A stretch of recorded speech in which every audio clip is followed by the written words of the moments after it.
He swiftly got into his car, which was parked close to the bush, and started making calls.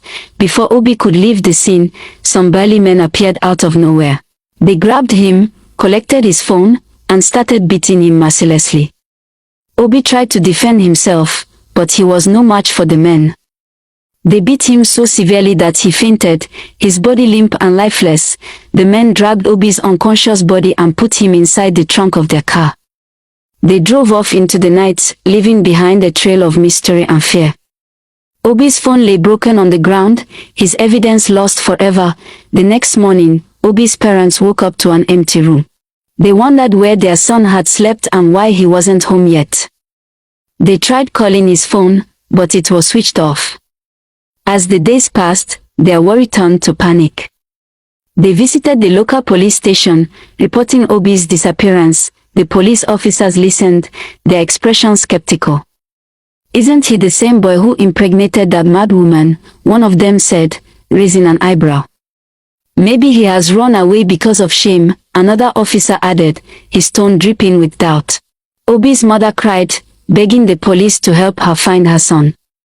She explained that Obi was a good boy, kind and gentle, and that he wouldn't just disappear without a reason.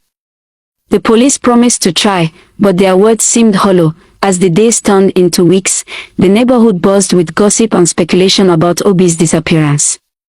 "He ran away because of shame," some said. "He's a useless boy, impregnating area scatter and running away," others added, their voices filled with malice. But little did they know, Obi was indeed captive, tied up in a small, stinking room in Alhaji's house. The room was damp and dark, with no window to let in the sunlight. Obi's body ached from the beating, and his spirit was crushed. Alhaji would occasionally visit him, taunting him about the pictures he had taken. "You think you can expose me?" Alhaji would sneer. "You think you can ruin my reputation?" Obi would plead for mercy, but Alhaji's expression would remain cold and unyielding. Obi realized that Alhaji was hiding something big, and he was determined to get to the bottom of it. As the days passed, Obi's determination grew. He knew he had to escape and expose Alhaji's secrets. But how? He was trapped, with no way out. Obi's thoughts drifted to Area Scatter and the baby. Was the child Alhaji's? And what would happen to them if he didn't make it out alive? Obi's resolve hardened. He would escape, no matter what it took. He would clear his name, expose Alhaji's secrets, and make sure Area Scatter and her child were taken care of. But for now, Obi remained captive, waiting for his chance to break free. As the days turned into weeks, Obi's hopes of escape began to dwindle.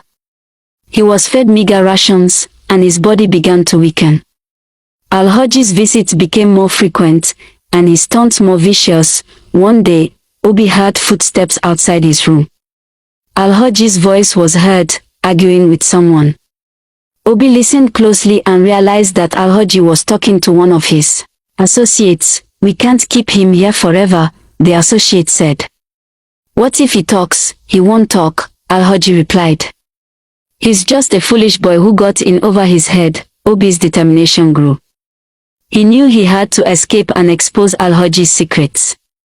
But how? As he waited for an opportunity, Obi's thoughts drifted to his parents. They must be worried sick about him. He wondered if they were still looking for him or if they had given up hope. Meanwhile, Obi's parents were indeed searching for him. They had visited the police station multiple times, but the officers seemed uninterested in helping them. They had also asked around the neighborhood, but no one seemed to know anything about Obi's disappearance. Obi's mother was beside herself with worry. She would often cry herself to sleep, thinking about her son's fate. Obi's father tried to stay strong, but he too was worried. He knew his son was a good boy, and he couldn't understand why he would disappear without a word. As the weeks turned into months, Obi's parents' hopes began to dwindle. They had almost given up hope of ever seeing their son again. But Obi's mother refused to give up. She would often visit the police station, begging them to do more to find her son. One day, Obi's mother received a call from an unknown number. "Do you want to see your son again?" a voice asked. Obi's mother's heart skipped a beat as she listened to the voice.